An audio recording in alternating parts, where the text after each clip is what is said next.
You're no daughter of mine." My father's voice cut through the silence of our family dining room like a blade. I stood there, 22 years old, my college acceptance letter still clutched in my trembling hand. But he wasn't looking at that letter. He was staring at the small bump barely visible beneath my sweater. My mother sat frozen at the table, her tea growing cold. My younger brother Xavier looked down at his plate, refusing to meet my eyes. Only my grandmother reached for me, but my father stepped between us. "Get out," he said quietly. That quiet was worse than shouting. "You've brought shame to this family. The Castellanos don't raise girls who throw away their futures for some boy." I wanted to tell him that Adrian had promised to marry me, that we had plans, that this wasn't how it was supposed to happen, but we would make it work. But the words died in my throat when I saw his face. Vincent Castellano had built his construction company from nothing, and reputation meant everything to him. In our tight-knit Chicago neighborhood, people talked. They always talked. "Please, Papa," I whispered, using the name I'd called him since childhood. "Just listen to me." He turned his back. That's when I knew it was real. My father had never turned his back on me before. Even when I'd crashed his truck at 16 or failed my first semester of college, he'd faced me while delivering disappointment. "You have 1 hour," he said to the wall. "Take what you can carry. Don't contact your brother. Don't come back." My mother finally moved, standing up with tears streaming down her face, but she didn't speak. She wouldn't defy him. She never had. I climbed the stairs to my childhood bedroom, each step feeling like a mile. The walls were covered with achievement certificates, debate team trophies, and college acceptance letters from 3 universities. I'd been the first Castellano to go to college. My father had thrown a party when my acceptance arrived. Now those letters mocked me from the bulletin board. I packed quickly, mechanically. Clothes, documents, the money I'd saved from my campus job. I left behind photographs, yearbooks, everything that tied me to this house. Adrian's apartment was in a rough neighborhood 40 minutes away. He opened the door in his work uniform, surprise crossing his face when he saw my suitcase. "Camila? What's wrong?" I told him everything while sitting on his worn couch. He listened, his face growing pale. When I finished, he took my hands. "We'll figure this out," he promised. "I'll work extra shifts at the warehouse. We'll get married like we planned, just sooner. Your dad will come around when he sees the baby." I wanted to believe him. For 3 weeks, I did believe him. Adrian worked doubles while I applied for jobs that didn't require a degree. We planned a small courthouse wedding for the following month. Then I came home early from a job interview to find his apartment empty. Not just empty of Adrian, but empty of everything. His clothes, his equipment, even the furniture that had been there when we met. The landlord knocked on the open door behind me. "He cleared out yesterday," she said, not unkindly. "Paid through the end of the month, so you've got 2 weeks, said to tell you he was sorry." I sat in that empty apartment until dark. Then I called the only person I had left. "Abuela?" My grandmother answered on the first ring, as if she'd been waiting. "Where are you?" she demanded. I gave her the address. She arrived an hour later with my cousin Felipe driving. She didn't ask questions, just pulled me into her arms while I finally let myself cry. "You'll stay with me," she announced.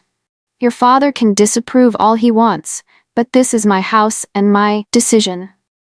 Abuela's small house in Pilsen had been her sanctuary since my grandfather died. She lived on her pension and the rent from the apartment above her garage.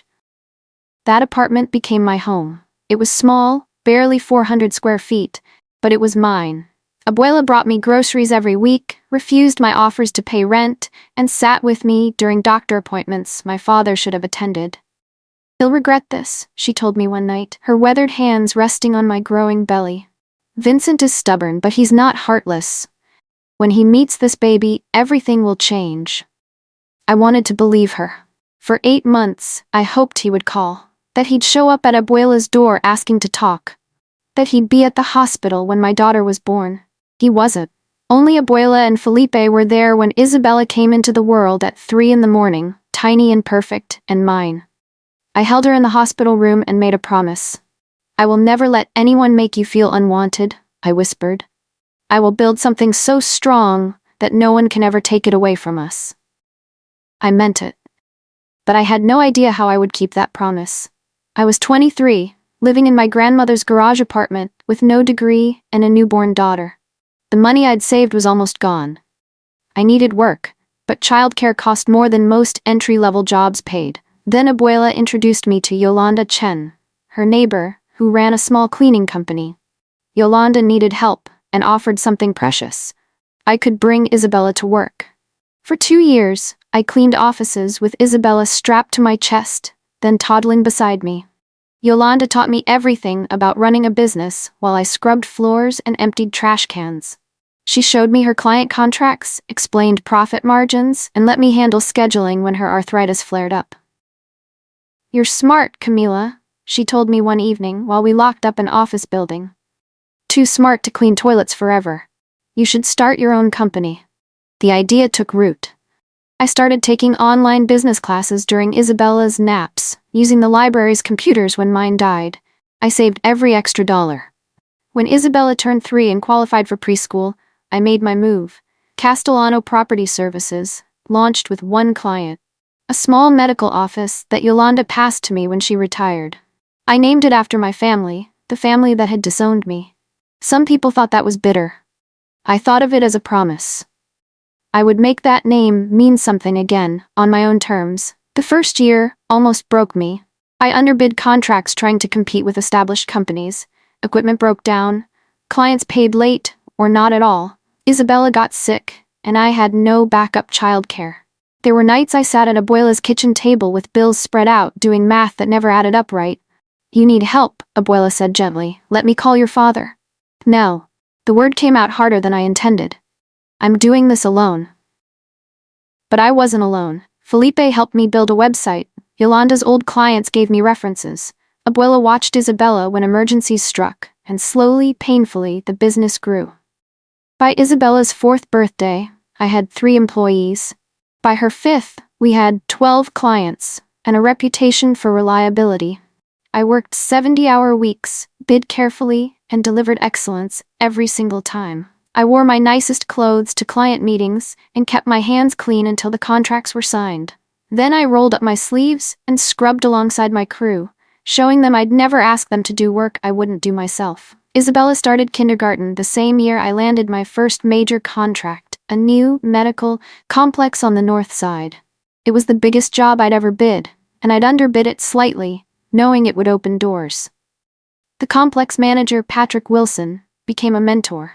He introduced me to property managers across the city, vouched for my work, and taught me how to negotiate contracts that actually made money. "You're undervaluing yourself," he told me after reviewing my standard proposal. "You do excellent work. Charge what you're worth." I raised my prices 20%. I expected to lose clients. Instead, I gained them. Apparently, people equated higher prices with better quality, and my reputation backed it up. By Isabella's 7th birthday, Castellano Property Services had grown beyond what I'd imagined. We had 40 employees and contracts with 36 buildings. I moved us out of Abuela's garage into a real apartment with 2 bedrooms and a kitchen that wasn't also the living room. Isabella had her own room for the first time, and I decorated it with everything I'd wished for as a child. I still saw my father occasionally, though he never saw me. I'd spot him at the grocery store or driving past his company's office. He'd aged, his dark hair now gray, his shoulders slightly stooped. Each time I felt that old wound tear open. But I never approached him. Pride wouldn't let me. He'd thrown me out. He'd chosen reputation over his daughter and granddaughter. If he wanted back in our lives, he'd have to take the first step. Isabella asked about families sometimes. "Why don't I have a grandpa?"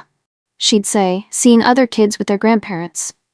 I told her simplified truths. "My papa and I had a disagreement before you were born. Sometimes grown-ups can't fix their disagreements. Will you disagree with me when I'm grown up?" she asked, her dark eyes serious. "Never," I promised, pulling her close. "Nothing you could do would make me stop loving you." I meant that with every fiber of my being. And I built my business like a fortress, so she'd never be vulnerable the way I'd been. When Isabella was 9, Castellano Property Services reached a milestone. 100 employees and 75 contracts. We were one of the largest minority-owned cleaning companies in Chicago. I'd been approached by investors interested in helping me expand into other cities. The business that started with me and a mop had become something substantial. I hired a management team, moved into a real office, and started planning regional expansion. The work was consuming, but I made sure Isabella never felt it. I attended every school event, helped with homework, and kept our evenings sacred. She was my purpose. Everything I built was for her. Then Patrick called with an opportunity that changed everything. "There's a huge contract coming up," he said. "Mixed-use development, 12 buildings, downtown location. The developer is Vincent Castellano Construction." My blood went cold. My father's company? Yeah. I didn't make the connection until I saw the proposal. "You don't have to bid on it, but Camila, this contract is massive. It could double your revenue." I stared at the proposal Patrick sent over. It was exactly as he described. 12 buildings, 5-year contract, the kind of deal that would establish Castellano Property Services as a major player. It would also require face-to-face meetings with my father's company. Maybe with my father himself. "What are you thinking?"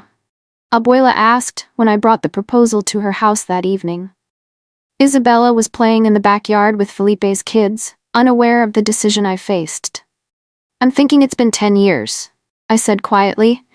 "I'm thinking I've built something real, something he can't dismiss or diminish. I'm thinking maybe it's time he saw what I've accomplished. And if he still rejects you?" I met her eyes. "Then at least I'll know I tried. But Abuela, I'm not going there as the scared girl he threw out. I'm going as a successful businesswoman who earned everything she has. On those terms, we're equals." She smiled, pride evident on her lined face. "Then you bid on that contract, and you win it." I spent 2 weeks preparing the most detailed proposal I'd ever created. I knew my father's standards from childhood. I made my bid competitive but not desperate. Professional but impressive. The presentation was scheduled for a Wednesday morning at Vincent Castellano Construction's main office. I'd driven past this building 100 times over the years, but never entered it. The receptionist checked my name on the list, her eyes widening slightly when she saw it. Had my father mentioned me to his staff? Did they know the owner of Castellano Property Services was his estranged daughter? I was led to a conference room where 3 men waited. I recognized 2. Leo Ramirez, my father's longtime partner, and my brother Xavier, now 27 and apparently working in the family business. The third man I didn't know. My father wasn't there. Xavier's face went pale when I walked in. "Camila?" I smiled professionally, extending my hand. "Thank you for the opportunity to present today. I'm Camila Castellano, owner of Castellano Property Services." His hand shook slightly when he took mine. Leo recovered faster, gesturing to a seat. "We've heard excellent things about your company. We're eager to hear your proposal." I launched into my presentation, discussing our experience, our staff retention rates, our quality control processes, and our competitive pricing. I was halfway through when the door opened. My father walked in, stopping dead when he saw me at the head of the table. For a moment, neither of us moved. 10 years collapsed into seconds. He'd aged more than I expected. His hair was completely gray now, and lines creased his face. But his eyes were the same, dark and intense. "I can step out if you'd prefer," I said evenly, though my heart hammered against my ribs. "Leo can finish the presentation." "No," my father said, his voice rough. "Continue." He sat at the far end of the table, as far from me as possible. I continued my presentation, though I felt his eyes on me the entire time. When I finished, the room stayed silent. "Your proposal is comprehensive," Leo finally said. "We'll need time to review it against the other bids." "Of course, I'll leave copies of everything." I gathered my materials with steady hands, thanked them for their time, and walked out with my head high. It wasn't until I reached my car that I let myself shake. I didn't hear anything for 2 weeks. Then Leo called. "We'd like to offer you the contract," he said. "Your bid wasn't the lowest, but your reputation and experience won out. There's one condition. Vincent wants to meet with you before we finalize anything." My pulse jumped. "When?" "Tomorrow, if possible. Just you and him, no staff." I agreed, though anxiety kept me up that night. What would he say? Would he apologize? Acknowledge what he'd done? Or would this just be business? I met him the next evening at a coffee shop halfway between our offices. Neutral ground. He was already there when I arrived, sitting at a corner table with 2 cups of coffee. He'd remembered how I took mine. We sat in silence for a long moment. "You did well," he finally said, not meeting my eyes. "Building that company from nothing, that takes real work." "I learned from you," I replied. "You showed me what it means to build something that lasts." He flinched slightly. "Camila, about what happened?" "Which part?" "Throwing me out? Refusing to meet your granddaughter? Missing 10 years of our lives?" My father's hands tightened around his coffee cup. "I was angry. You were supposed to be the first Castellano to graduate college. You had everything planned, and then I made a mistake," I interrupted. "I got pregnant. That doesn't erase everything I accomplished before, and it didn't stop me from accomplishing things after. But you never gave me a chance to show you that." "Your mother wanted me to reach out," he admitted quietly. "Every birthday, every Christmas, she'd ask if we could at least send a card. I said no. I thought I was teaching you about consequences." "You were teaching me about conditional love," I corrected. "You showed me that your approval mattered more than your daughter. But you know what? That lesson made me stronger. I built my company knowing I'd never have your support. I raised Isabella knowing she'd never have your presence. And we're fine. We're better than fine." He finally looked at me, and I saw something unexpected in his eyes. Tears. "I heard you named her Isabella," he said. "After my mother." "After Abuela," I corrected. "The one person in this family who didn't abandon me." We sat in heavy silence. Outside the coffee shop window, Chicago rushed past, indifferent to our family drama. "I don't know how to fix this," my father finally said. "I don't know if you can," I replied honestly. 10 years is a long time. Isabella doesn't know you. She doesn't ask about you anymore because I told her the truth in ways a child could understand. You gave up your right to be her grandfather when you threw me out. "Can I meet her?" The question hung between us. Part of me wanted to say no to make him feel the rejection he'd given me, but I thought of Isabella asking why she didn't have a grandpa. "Maybe," I said carefully. "But not yet. First, you need to understand something. I'm not that scared 22-year-old anymore. I don't need your approval or your forgiveness. If you want to be part of our lives, it's because I'm choosing to allow it, not because you're demanding it. And it happens on my terms, at my pace." He nodded slowly. "That's fair." "I'll sign the contract," I continued. "We'll have a professional relationship. If you can handle that with respect and consistency, we might eventually discuss a personal one." The contract was signed the following week. Castellano Property Services began servicing Vincent Castellano Construction's new development. For 6 months, we maintained purely professional contact. My crews did excellent work. His project manager sent compliments. When small issues arose, we handled them professionally. Then Isabella's 10th birthday arrived.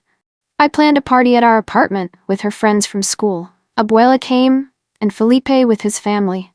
We had cake, presents, and laughter filling our small space. The doorbell rang during present opening.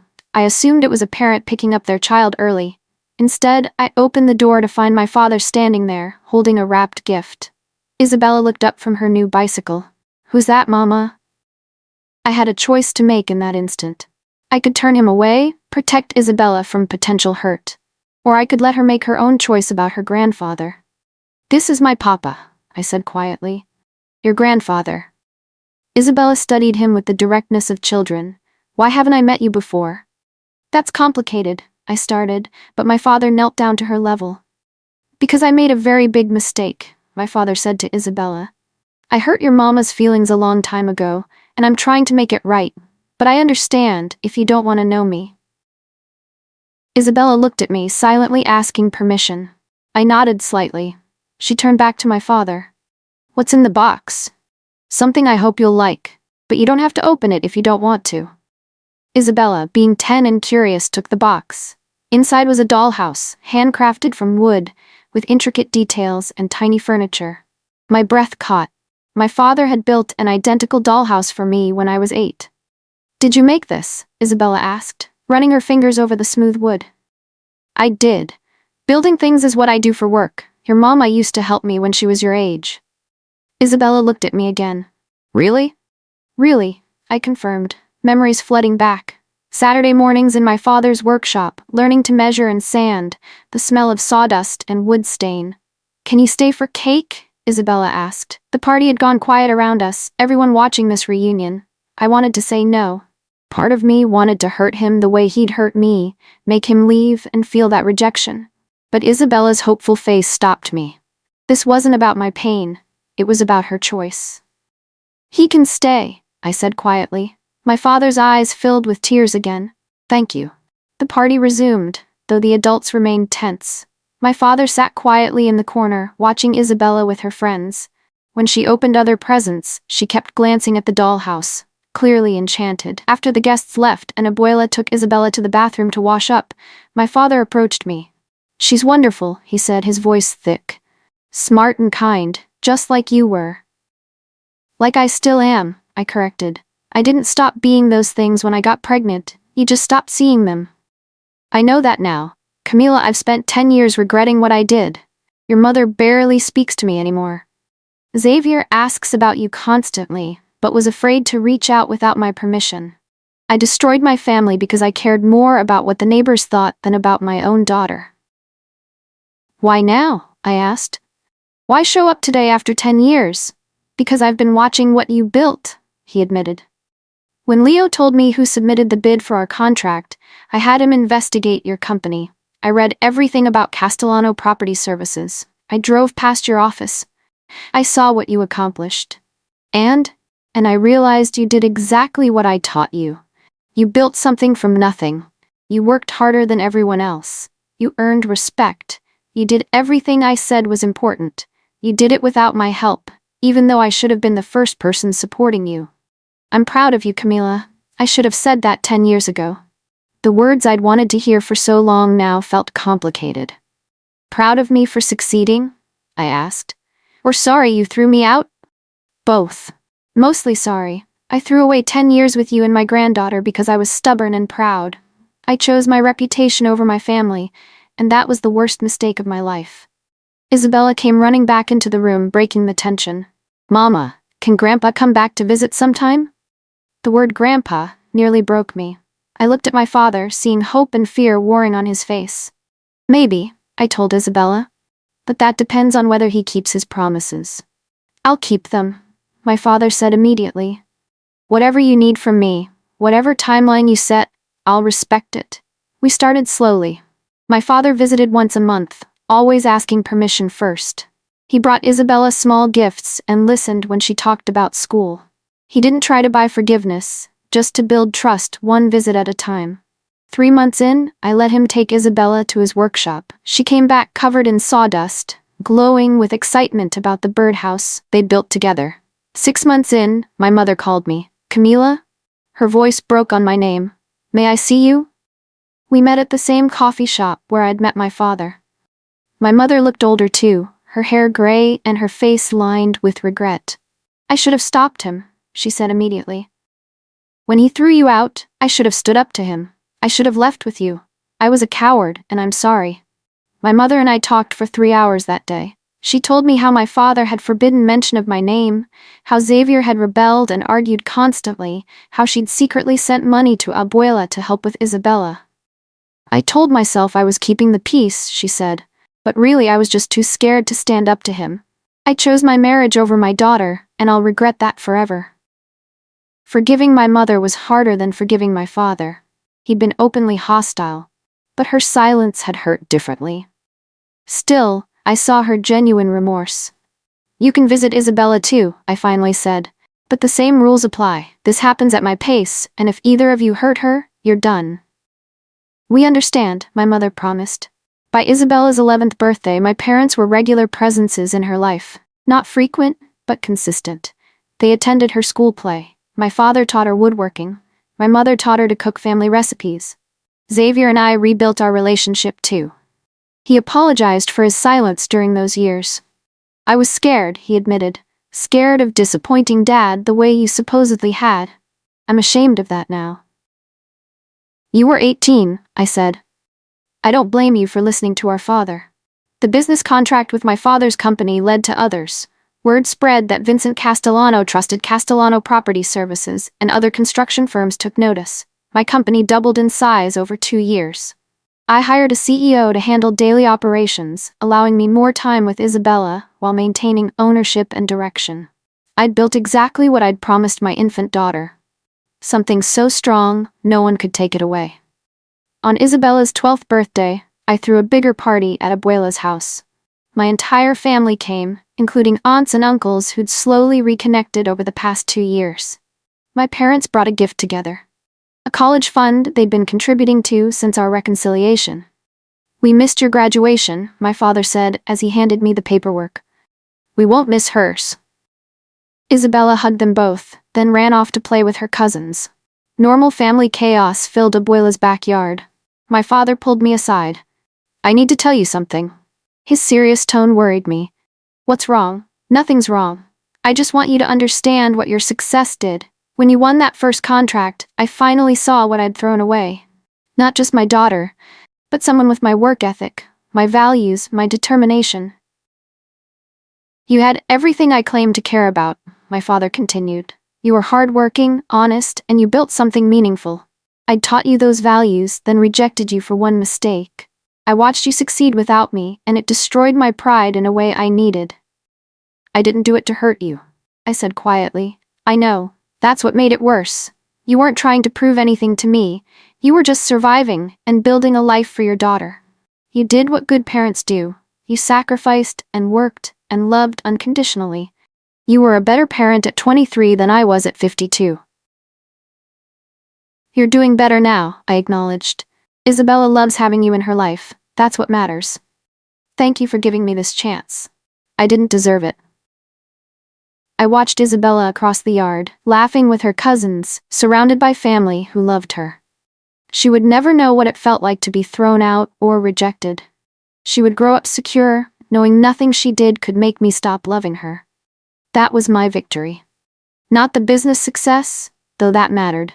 Not my father's regret, though that brought closure. My victory was breaking the cycle. My father had valued reputation over relationship, and that choice had cost him 10 years with his daughter and granddaughter. I chose differently. I built success while building love. I created security while creating connection. I taught Isabella that mistakes were learning opportunities, not reasons for abandonment. The party wound down as evening approached. My father helped clean up while my mother packed leftover cake. Xavier played soccer with Isabella and Felipe's kids. Abuela sat in her lawn chair, surveying the family gathered in her backyard, satisfaction on her weathered face. "You did good," she told me quietly. "Better than good. You took the worst thing that happened to you and turned it into strength. You didn't become bitter, you became better." I hugged her tight, this woman who'd saved me when I had nothing. As we stood there watching my family, I realized something. My father's hands had trembled when he saw who I'd become. Not because I'd arrived with wealth or status, but because I'd arrived with dignity, success, and a daughter I'd raised with the love he'd withheld. I'd proven that his rejection hadn't destroyed me. It had forged me into someone stronger than he'd ever imagined. That was the real revenge. Not hurting him back, but succeeding so completely that his abandonment became irrelevant to my story. He was part of my past, but Isabella and I had built a future he couldn't touch or taint. We'd done it ourselves, and that made it unbreakable. As darkness fell and families headed home, Isabella grabbed my hand. "This was the best birthday ever," she said. "I have my whole family now." I squeezed her hand, looking at my father across the yard. He met my eyes and nodded slowly, understanding passing between us. He'd thrown me out for bringing shame. 12 years later, I'd brought him something he never expected, a chance at redemption he'd have to earn every single day. Whether he succeeded was up to him. But Isabella and I, we'd already won. Word count 5,247 words.